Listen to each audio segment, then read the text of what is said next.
Several years ago, I traveled through Washington state, truly beautiful with dense forests and mountains.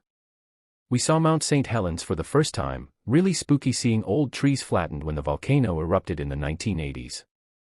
That's where I bought my favorite souvenir magnet, shaped like Washington state with Bigfoot cut out in the middle.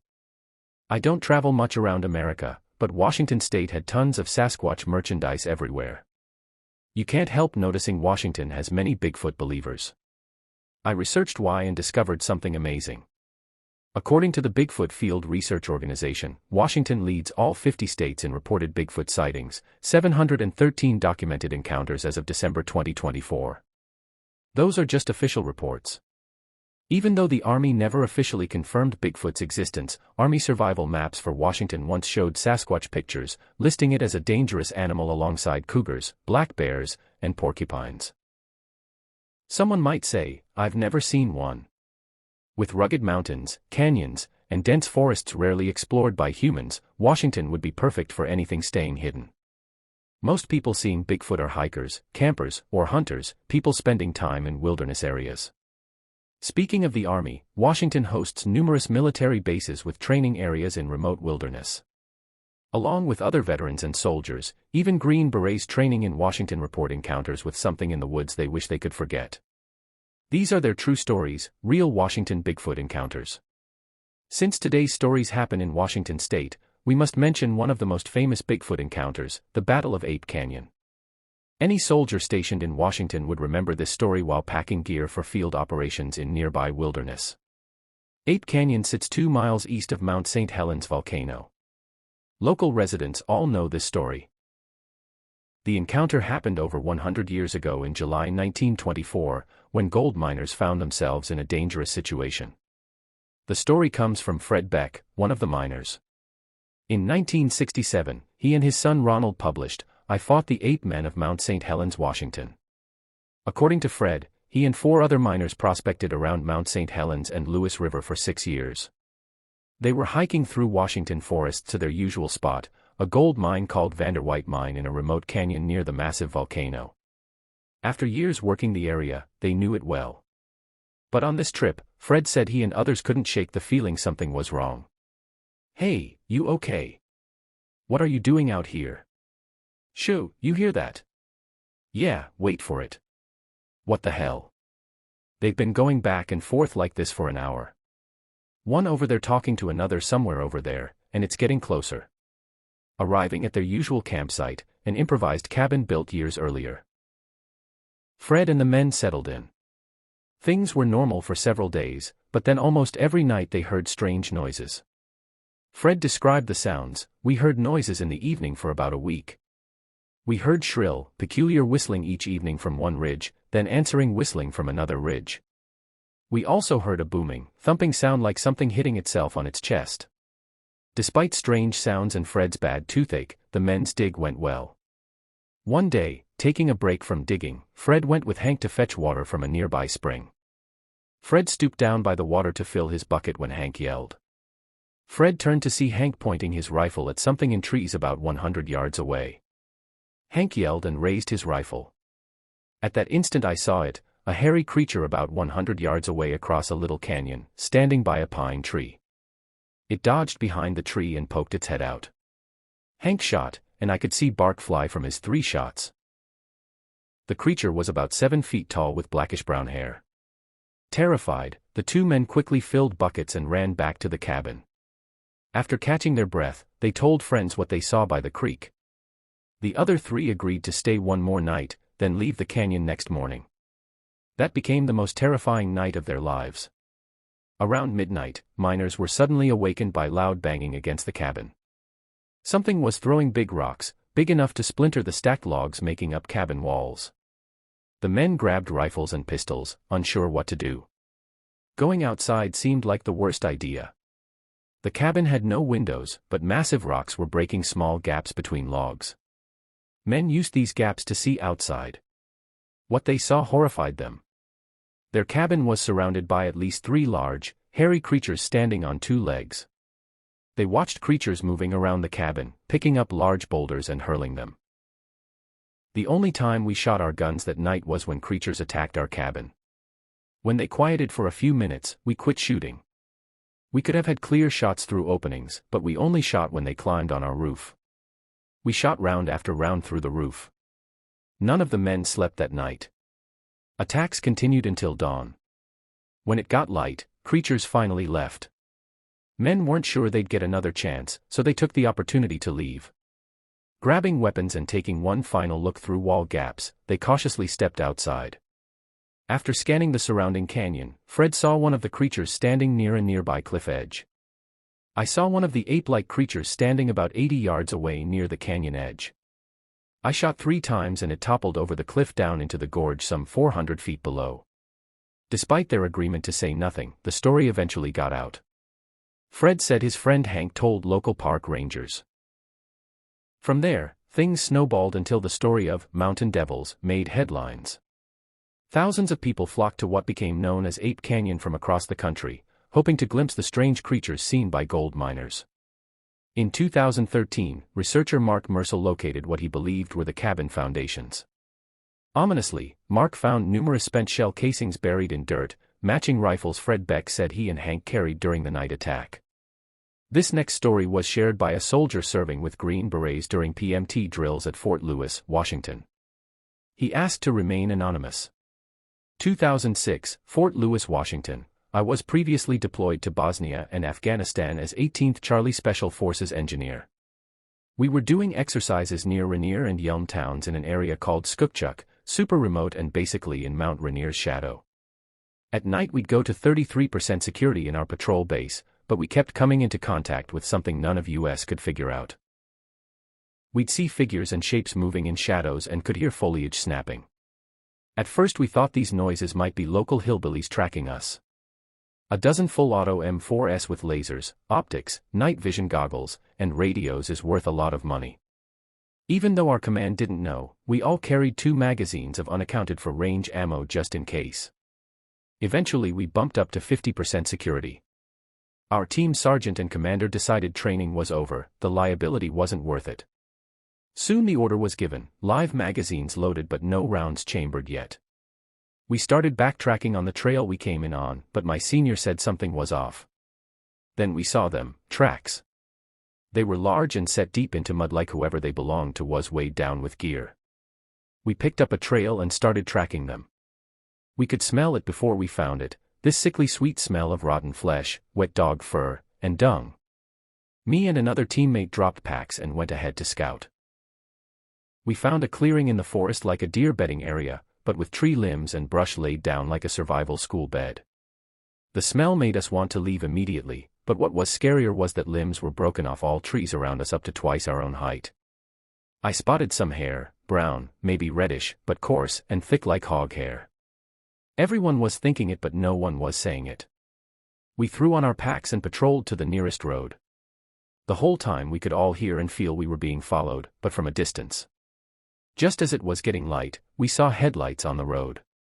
It was an LMTV and we flagged it down, got a ride back to the compound.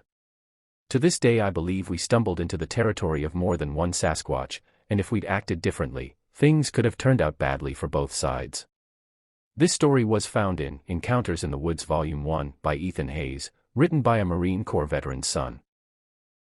It was fall and I was hiking with my dad. I researched trails looking for one off the beaten path. I found a spot about an hour away from the city on a national forest edge. For being 68, my dad was in pretty good shape. He'd been a Marine and prided himself on fitness. The hiking spot reviews were spot on, remote with no one around. When we entered the forest, bright sunlight was dimmed by thick pine grove shadows. My dad pulled out his old camera and started snapping photos. He swung his camera right and peered through the viewfinder. That's when he let out a sharp gasp. He lowered the camera and started pointing out into the woods. When he called my name, I could hear fear in his voice. He took a few big steps backwards, still pointing, then tripped over a fallen tree. I turned just in time to see him falling to the ground, his leg bent completely the wrong way, bone jutting out and everything, and he's howling in pain. Through his grunts of pain, my dad was asking, "Did you see it?" I asked what he meant, and he replied, "The monster." I looked where he was pointing and didn't see anything but pine trees. I pulled my phone out, and of course there wasn't a signal this far out. As my dad went on about this hairy 7-foot-tall monster, I kind of rolled my eyes. My dad was clearly going into shock. So I made him a deal: if I went to investigate what he saw, he would take a moment to rest. I got up and turned to look where he saw this monster. I took a few steps but stopped when I heard a branch snap loudly to my left. I kept my eyes glued to the spot because something was there, something dark barely sticking out from the side of the tree. My mind went into overdrive trying to think of a normal explanation. It sure looked like long hair. I closed my eyes, took a breath, and looked again. Gone. My heart sank and I had this gnawing sensation in my gut. If it was no longer there, then whatever it was had moved. That's when I heard my dad cry out in pain. I was about to turn towards him when whatever was watching us peeked out from around the tree for a split second. At the sight of it, I nearly fell over in shock. It was a face, a human-like face, but it wasn't human. It had all human face features but simply was not human. Many features were larger or slightly different, and its head was elongated at the top. The face had hair, and where there wasn't hair, the skin was grayish. Its eyes were large, and its nose was flat and wide. I took a few steps back before turning and running towards my dad. By the look on my face, he knew I'd now seen what he saw. As we began making our way down the trail, we heard a knocking sound behind us. We both knew what made it. Then suddenly a rock landed just feet from us. I was terrified and wondered if the thing was pursuing us or just trying to get us to leave. Just as we finally exited the woods, another rock, this one quite large, smashed through the tall grass. Whatever that thing was could have easily caught up with us but hadn't. I think it just wanted to scare us and make us leave. After we were a good 300 feet away, I looked over my shoulder and could finally see the creature in its entirety. It was on the edge of the tree line, just in the shadows. It seemed like it just wanted us to go away. I took my dad to the hospital and his leg is fine. He's back stronger than ever, but this time we plan on going fishing instead of hiking. This story was shared by another anonymous U.S. Army veteran, also in Ethan Hayes' book. I've read many stories about Bigfoot encounters, most pretty scary. But I've been thinking maybe people are just scared of the unknown when I believe it's just an animal, a curious, smart, territorial, and maybe even kind animal. My encounter began when I was 27. I'd just gotten out of the Army and moved to a little piece of land just outside Yakima, Washington. I wanted to live off the land to process everything I'd been through in Iraq. I rented an old trailer on 5 acres, surrounded by woods. While exploring woods around my place, I found interesting tree structures, large branches arranged like crosses or X's. I knew these weren't natural, they had been intentionally made. After the first week, I was sitting on my front porch enjoying a beer in the dark. I heard someone walking slowly through the woods near my front yard. The nearest property was at least a mile away. The next night I heard the same walking, but when I called out, the walking stopped. The next day I saw something odd, a stack of rocks on a fallen log. 4 of them stacked on top of each other. I had a weird idea. I'd play a game. I'd leave something and see if they would do the same. So I grabbed a beer, set it on the log, then went back to the porch. The next morning the beer was gone. In its place was a series of twigs lined up by size. I laughed. Let the games begin. That night I put out an old medal I'd been awarded. The next morning I found a pile of acorns. The medal was gone. That's when I saw a footprint in mud, huge, like 14 inches and barefoot. That's when it hit me. This wasn't a person. This was a Sasquatch. The next night I left a hamburger I'd cooked. Like clockwork, the walking, but this time I could hear it walk right up to the edge of the woods. To this day I swear I saw the silhouette of the creature. When morning came, the burger was gone. In its place were blackberries. I was actually communicating with a Sasquatch. This back and forth continued for weeks. I'd leave food items and get berries, acorns, and even what I think was a half-eaten squirrel. I had a VA appointment and stayed away for 3 days. When I got back, I found the trailer had been broken into. There were footprints all around it, and the refrigerator and pantry had been completely ransacked. At first I was angry, but the more I thought about it, it made sense. I had been feeding this thing, and when I stopped, it went looking for me and the food. These things, while intelligent, are just animals. I cleaned up the mess, fixed the door, and went back to my nightly routine. For another 9 months I'd leave something and get an item in return. I did ask it not to come back to my house, kind of shouted at it, and it never did. I never once felt fear. I'd seen real terror in Iraq, so a hungry animal smart enough to leave gifts wasn't terrifying. I've since left the area, but I often wonder what happened to it and if whoever is living there is enjoying the creature's company like I did. Every Bigfoot story adds one more piece to the puzzle of belief in these creatures. There's that Jane Goodall quote when asked about Bigfoot. I've heard so many of these stories from so many different people, and they're so sincere that you have to believe them. I've never seen one. Not sure if I really want to see one. These stories give us a mixed picture of these creatures, whether they're more gentle or aggressive. I think most animals can go either way depending on their mood.